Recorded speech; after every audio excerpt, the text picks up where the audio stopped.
Hello, everybody, and welcome to another empowering Morph Moment interview. Today, I'll have as a guest Annick Ireland from Immaculate Vegan. Let me see if she is ready to join us. Just bear with me 1 second. So, invite. Let's see if she is here.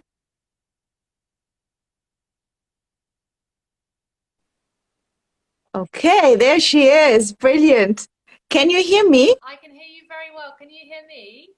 Yeah, I can hear you. Sorry about the palm of my hand trying to get the volume up. No worries. Oh, you've got a lovely festive scene behind you.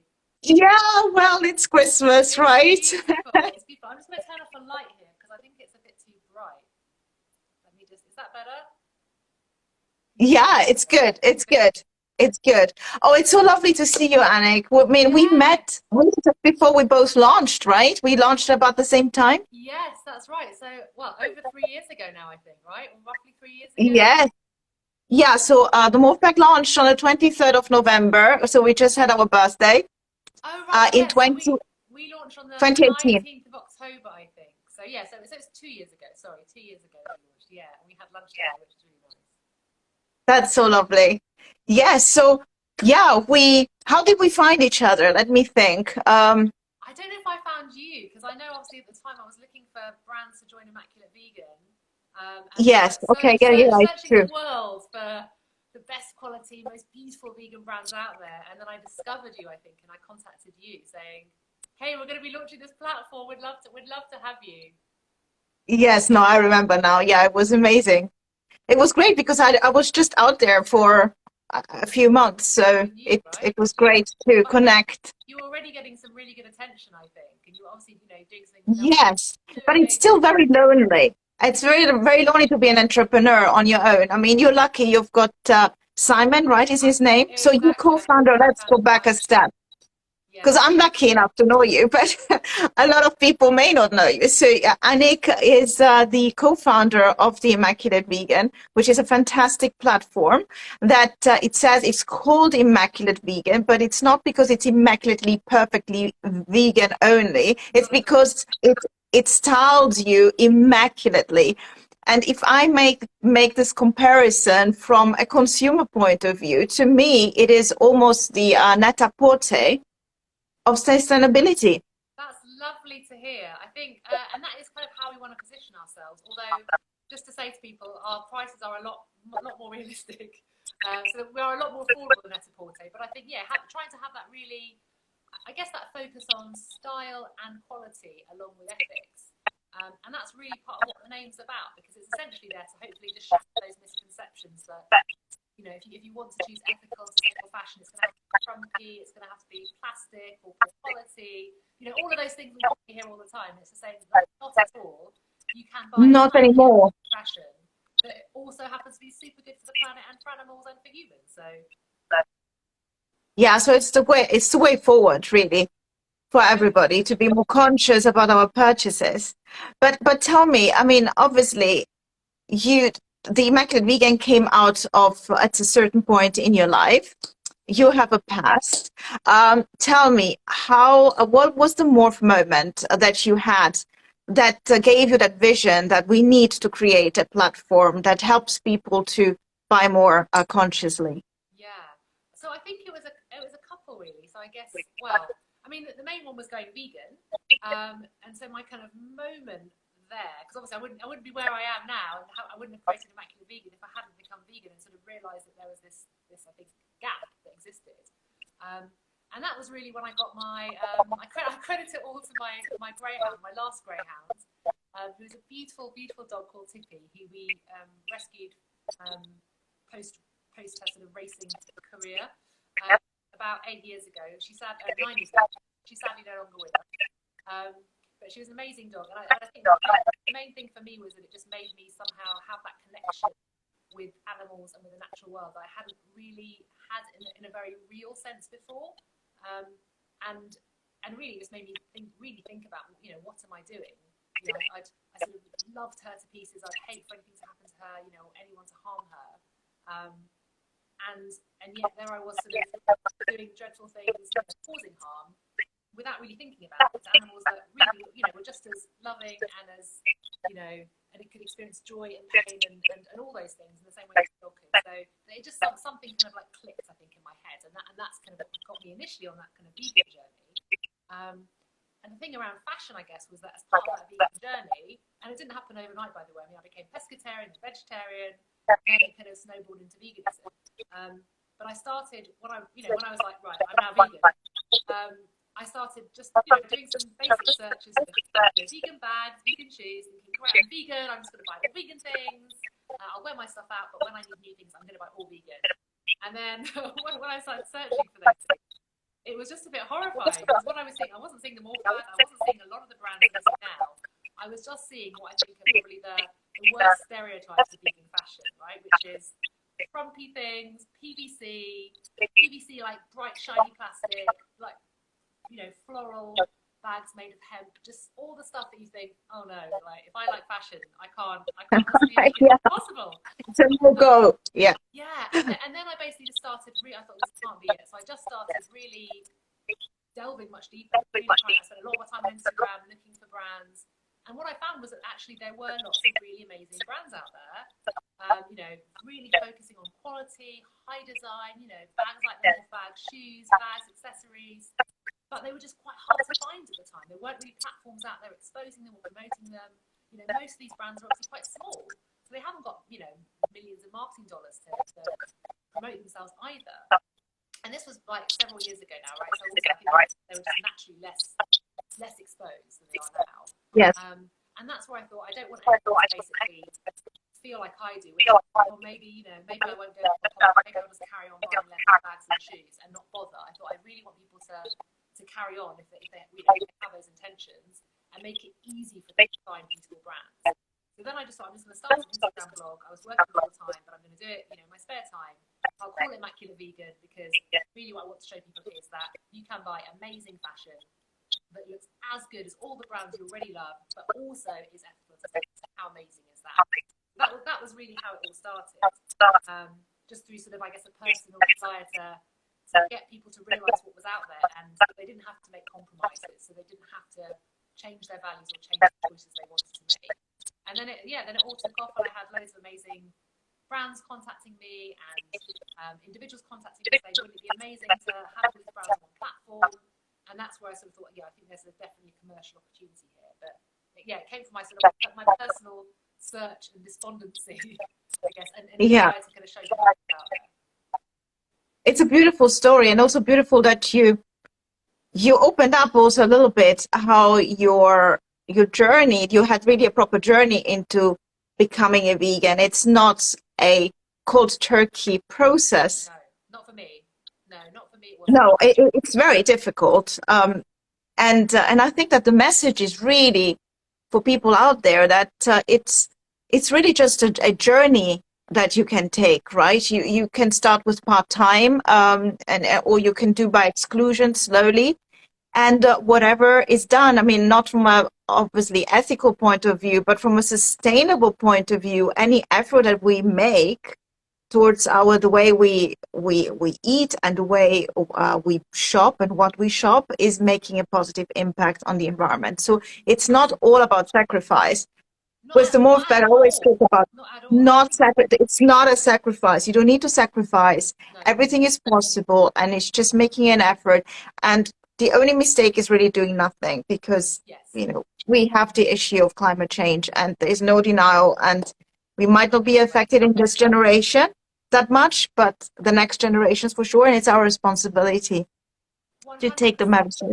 And I think everyone is very different, right? So for some people, doing it all or nothing, it works for them. And if it does, if you're that person, like, lucky you and brilliant, well done. But if you're not that person, it really doesn't matter. Doing anything is better than not doing anything, right? So even if it's doing meat-free Mondays or doing lunches vegan or just switching out a couple of products like your milk or your butter, whatever is the easiest thing for you to do right now, start there. But I think, you know, from talking to lots of people that have made this journey, the common factor is that everyone always actually says, you know, once I started, it was so much easier to take the next step. I think it become really overwhelming if you try and think, I've got to somehow make my entire life ethical and sustainable and look after my personal health and do all these things at the same time. Just as soon as you take one step, it then just becomes so much easier to take one more. And that's all you ever have to do, right? You only ever have to take the next step. And then somehow what you're doing already is like, well, I'm doing already. That's really simple, isn't it? So, yeah, we can all do certain things. And also, it's a beautiful, beautiful journey of discovery, isn't it? Because you discover new things that being set in our ways, we didn't know they even existed. Completely. I mean, genuinely, I think if I wasn't vegan, I now would still be fascinated by all the amazing vegan leathers that are out there now, all the amazing materials. A lot of the brands I've discovered are genuinely, I think, some of the best designed brands I've seen, far surpassing anything I used to buy before. So it's not the case that vegan fashion is just like, oh, it's like fashion, but it's vegan, and therefore it's not quite as good. In many cases, I mean, like yourself, right, all our brands are founded by very passionate, brilliant, intelligent people who know how to design brilliant products, beautiful products. And actually, that's their main driver. Of course, they want them to be ethical and sustainable, but the product always comes first. And so I genuinely believe you do not have to compromise now. Just in the same way that I think the food revolution means that vegan food now is ubiquitous. It's easy to find great tasting food now. Yeah. Well, certainly in the supermarkets. They're not always going out, but a lot more. I think, the same is true of fashion. And again, it's not just vegan, but it's also ethical, sustainable fashion. Materials like organic cotton, tensile modal, we've got vegan silk. So all these materials out there that are really innovative, really beautiful, and high quality as well. No compromise now, I think. And you know what I found that with ethical, sustainable brands, we actually tend to, because we are so careful how much we produce and what we produce, instead of coming up with something that we want to produce, we produce and then we try to sell it. And then if we can't sell it, we make sales, like 70% off. And then, we try to instigate more consumerism because then we need to come out with a new collection. With sustainable brands, the main difference is, and I can tell you because I interview so many other entrepreneurs in the sustainable space, they look at what the consumer is looking for. So you actually start the whole production process from a more sustainable point of view because you look at what they need, what they're looking for, and then you produce. So you're going to sell because you are actually responding to a demand. Yeah, I think that is very true. Yeah, I've definitely discovered that as well. And I think also so much care and attention is paid to the design and to the materials because you are really making really classic items that are made to last as well. Because, you don't want things to be thrown away or going into landfill. And like you say, you absolutely don't want things just sitting on the shelf and not selling either. So you have to have things that you know are going to sell, that you know are going to be loved, that you know are going to be worn for a really long time. And because of that, just so much care and attention goes into that process in a way that fast fashion brands would never have to do because it's like, if you make a mistake, who cares? You'll just slash the price, sell it off, or send it to landfill, and you start again constantly. That's not the case with brands like you and all of the brands that we sell. No. And how do you curate the brands that come on the platform? We look at a combination of things, so which kind of broadly cover, I guess, ethics and aesthetics, right? So, number one, and I say this as number one because I think fundamentally it has to start with having really compelling, beautiful products. If we don't, no one wants to buy them. Doesn't matter how worthy they are. So number one is it has to be a beautiful brand that we genuinely think just has gorgeous products that we love and that our customers are going to love. But of course, then there's the process. Well, actually, they have to be ethical and sustainable as well. So every product we sell has to be vegan. Not every brand we sell is entirely vegan. So we do work with some brands that are sustainable, but do maybe sell, for example, wool or recycled wools or things like that. But we only take products that are vegan. And actually, most of our brands are. So one is that. The second one is we work with brands that also have the most sustainable materials there are. So, for example, we have a no PVC policy. All of our brands are using often the most sort of cutting edge vegan leathers or other ethical materials that are out there, and they're also really high quality and last. We know that obviously it would be lovely to have entirely plastic free leathers. That doesn't really exist commercially at scale right now, but I think it's getting there, and kind of ones that are used are produced in the most sustainable way you can. Manufacturing is another thing. So we talk to and ask, want to work with brands that have as sustainable manufacturing processes as possible. I mean, that can mean all kinds of things depending on the brand, but it might be working with factories that use closed loop technology where everything's recycled, or solar power, or again, like lots of different things that come into that area. Ethical labour is another one.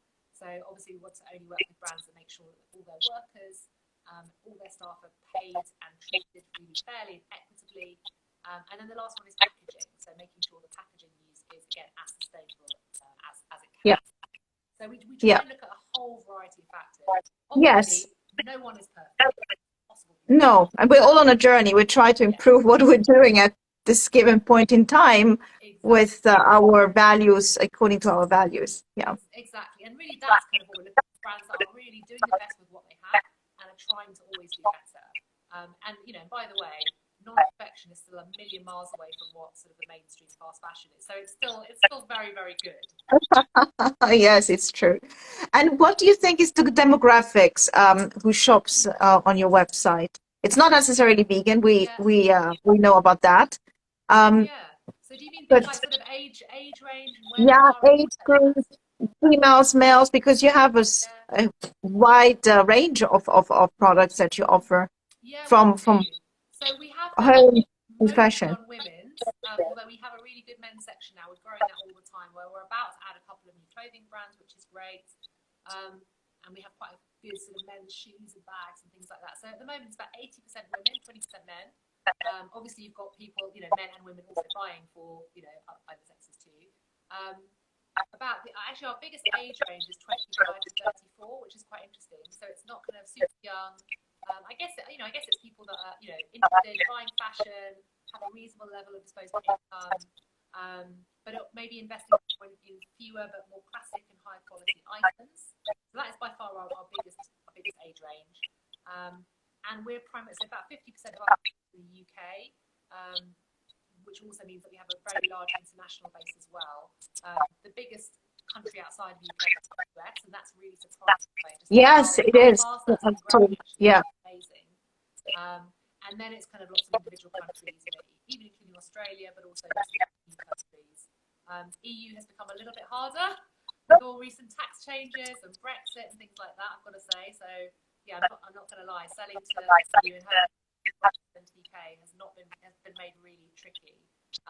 But it's just what we find. We find that Europeans are just wary of buying something in the UK. And they're just concerned about all these things. That you sort of need to be aware of. So I think it's made harder, but we do still serve as well. So we are a global brand, but still really focus on the UK and US just because they're really big markets for conscious consumers. And to your point earlier, we absolutely do not just serve vegans at all. The vast majority of our customers, I would say, are not vegan, but they're just individuals who are really looking to, make the best choice they can. They're really interested in stuff going on around. Animal leather doesn't sound that great. What can I invest in non-animal leather instead? Really interested in some of these sustainable materials, and also just they love the products, they love the brands, and we are our brands, and our brands have such amazing stories, all of them. So that I think is a really compelling thing as well. Well, I'm representing, my brand is represented on the Immaculate Vegan, but I'm also a consumer as such. You bought from some of our other brands. I bought a few things, that I needed or I needed to complement. And I love it. The quality is fantastic. And when you get the items, they are as beautiful as they are on the pictures. So whereby sometimes when you buy online, you get almost misled sometimes with imagery, right? Sometimes it looks nicer, but actually the quality is fantastic, and also the imagery is a true representation of the item in terms of color and structure, at least of the items that I've bought so far. So I am definitely very pleased. And have you seen a change in consumer behavior during COVID, and also not only in terms of what they buy and how much people buy, but also how conscious consumers are? So have you seen more return customers or less so, or new an inflow of new customers? What is your perception of the situation? So I think broadly, just in terms of just general kind of more people, I think, are definitely interested in sustainable and ethical fashion and vegan fashion. and I think we are seeing a lot of people come to us who are just, they've heard they're not vegan, but they have just heard about how bad animal leather is for the environment, for example. And so they really just don't want a part of that anymore. They might have heard about the strong links to deforestation of the Amazon, for example. So I think, yeah, the interest, the environmental angle has become really, really strong. And obviously COVID has just shone a big light, right, on in terms of the link between what we do to our environment and the kind of, therefore, environment that creates for us, Yes. in terms of, things like pathogens being created and things like that. So I think it's really kind of shone a light on that. So we definitely see that, and more people who wouldn't maybe have otherwise been interested in sustainability are becoming really interested. We're definitely seeing, we've got some super fans, we've got people that bought from us 20 times, who just keep coming back. And the great thing is they're trying lots of different brands as well. They're not just only ever buying from the same brand. So that's really nice to see. We genuinely feel like all of our brands have so much in common, and that we all have those really high standards for both ethics and aesthetics. So Yeah. happy to see people like really shopping across the brands. In terms of types of things people are buying, I mean, definitely more like trainers has gone up there. So much, right? Yes. I mean, we are selling fewer like really high heel stilettos. Although it's surprising, even in lockdowns, people were buying them. Maybe they're just wearing them at home, wanting to feel a bit glamorous. But yeah, casual wear, like 100%. Trainers, comfy casual clothing. Flat boots. So I would maybe say like before we were selling more heels, now it's more flats of the same type, things like that. So yeah, more casual. Comfy. And that is a trend I love. Yeah. I'm not like trends. I like classics, timeless. Comfort, I'm there. Yeah, me too. And nice home stuff, I guess, because everyone's spending so much time in their home, aren't they? So yes. We don't have a big homeware section, but we do have like some lovely brands selling like gorgeous, natural plant-based candles and beautiful throws and blankets. So they've been doing really well as well. Because I think they're just really nice things to have around you at home, before you at home more. So yeah, we've definitely seen those same trends. I think retailers have seen. Yes, and so it is a beautiful platform. I mean, it's undoubtedly it's gorgeous. But what I also like a lot is that you have a vegan and sustainable magazine. We do. It's digital, it's on the website, and it's nice to get alerts. So I sign up to the newsletter so I can get my alerts. And there are always some amazing recipes and great tips. And it's very inspirational. I love that so much. I mean, that's again from a consumer point of view. It's a lovely thing to have. So I would encourage people to sign up to the newsletter and have a look, because there's a lot of lovely things and lovely things to learn, and also they help you on the journey if you are interested in trying out some good, gorgeous vegan recipes, new flavors. Oh, that's really good to know. I mean, that's very much our aim. We have an amazing writer, by the way, called Sasha Camilli, who used to run her own vegan magazine called Builder. So she's an amazing writer. She also she's an expert on everything vegan fashion-wise. So, she knows all about vegan leathers, vegan wool alternatives, vegan silks, like all what the most sustainable materials are right now. So she's incredibly knowledgeable, but also she just has an amazing eye for stuff as well. So she always just pulls out like great products to have a look at, or great brands to it's all high end. All really high end. And the aim is really to both, I guess, inform but also inspire people, to get people excited about, yes, vegan fashion's really cool. It's like, there's loads of amazing stuff in there. Like you were saying earlier, it's not a sacrifice at all. Yeah, I know, it's wonderful. So thank you. For doing that job. Yeah, I know. Well, thank you for being there, for having created this wonderful platform, because really there's nothing like it. Oh, thank you, Joanna. Thank you for being with us right from the outset as well. We're part of the family now. I do say, we are our brands. That's really all we are. And I guess our job is to just make sure that we find the very best brands that are out there and give them that platform so that people can find them. We'd be nothing if there weren't so many amazing brands like you out there. So very, very grateful to you for supporting. Well, thank you. So nice for you to say that. Thank you. So thanks again for coming on and spending a bit of time here and share all your insights on your platforms, your point of view on sustainability, lifestyle. and so forth. And please keep doing what you're doing. Thank you so much. And you too. Thank you. Take care, Bye, Giovanna. darling. See you soon. Cheers. Have a good rest of the day. See Bye. you in the new year. See you. Bye. Bye. Bye.